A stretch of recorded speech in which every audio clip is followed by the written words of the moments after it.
There is concern tonight as election officials prepare for primaries and the presidential election about the unprecedented number of threats they are facing just for doing their job. Some have held firm. Others have decided to not seek re-election in this divisive climate.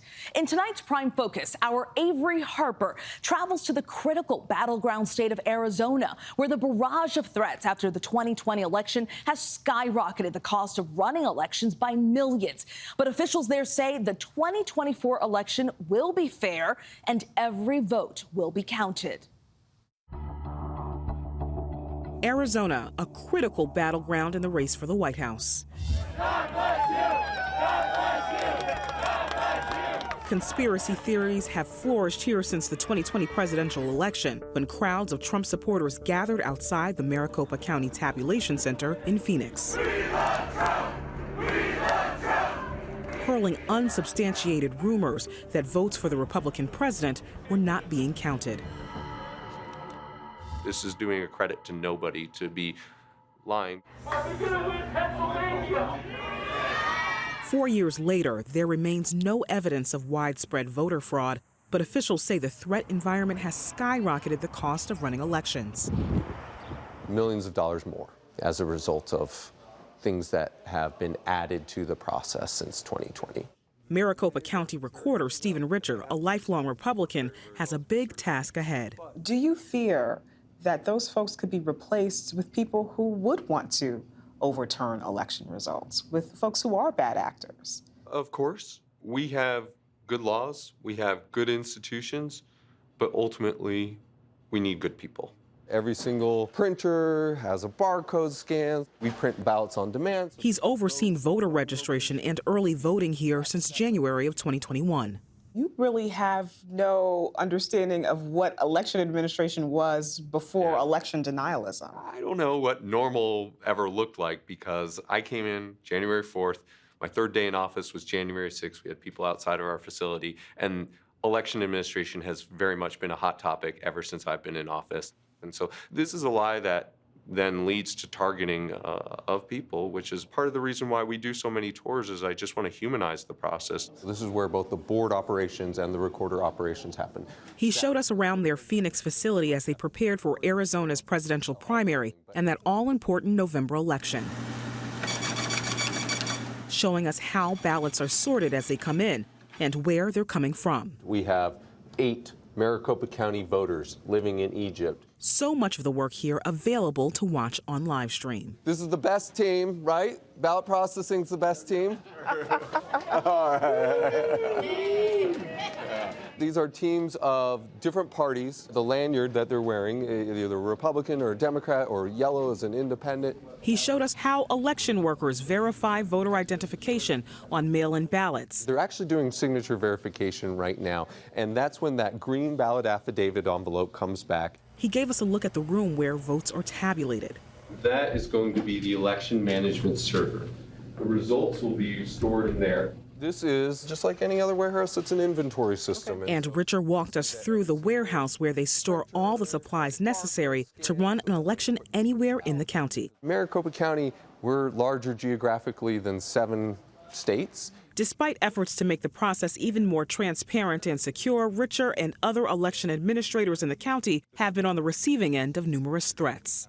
Both the Board of Supervisors and I have had a number of people arrested by either local authorities or by the FBI for valid threats. And we're not talking about stuff like, we think you stink at your job, or we don't like your hair, or we don't like the way you dress, or even we think you're a traitor. We're talking about the stuff like, we are coming to hang you. We are coming to shoot you. Richer is running for re-election. He's facing an opponent backed by Arizona lawmakers who deny the outcome of the 2020 election.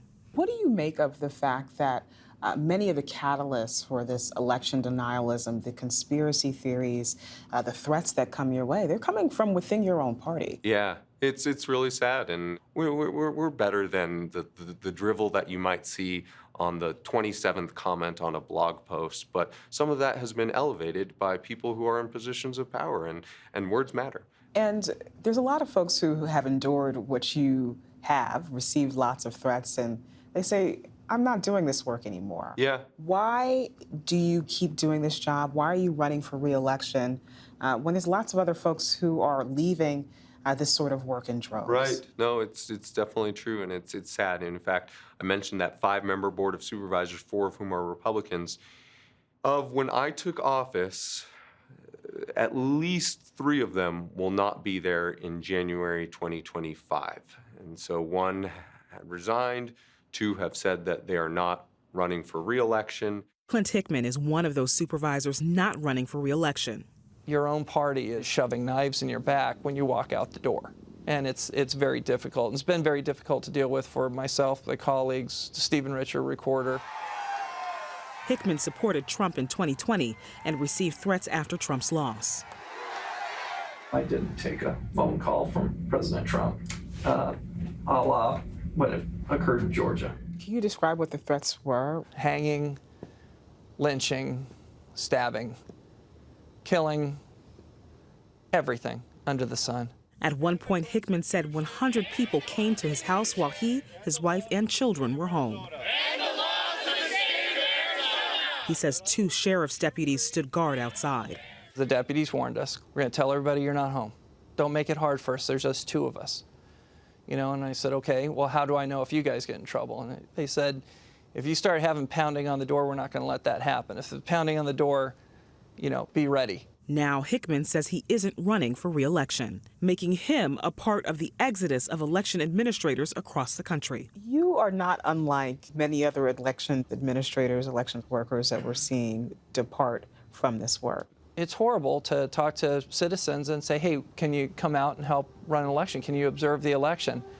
I don't want any part of that because of bad behavior, because of criticism.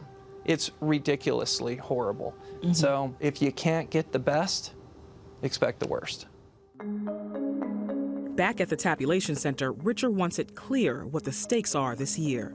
We're going to be good in 2024. We've got more resources than we've ever had to administer elections.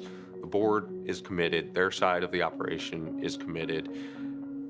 Everyone understands the game plan. Arizonans are going to be able to participate. Their vote's going to count. It's going to be valid. It's going to be bipartisan. It's going to be fair. And it's going to be certified eventually. Our thanks to Averi for that report. Hi, everyone. George Stephanopoulos here. Thanks for checking out the ABC News YouTube channel. If you'd like to get more videos, show highlights, and watch live event coverage, click on the right over here to subscribe to our channel. And don't forget to download the ABC News app for breaking news alerts. Thanks for watching.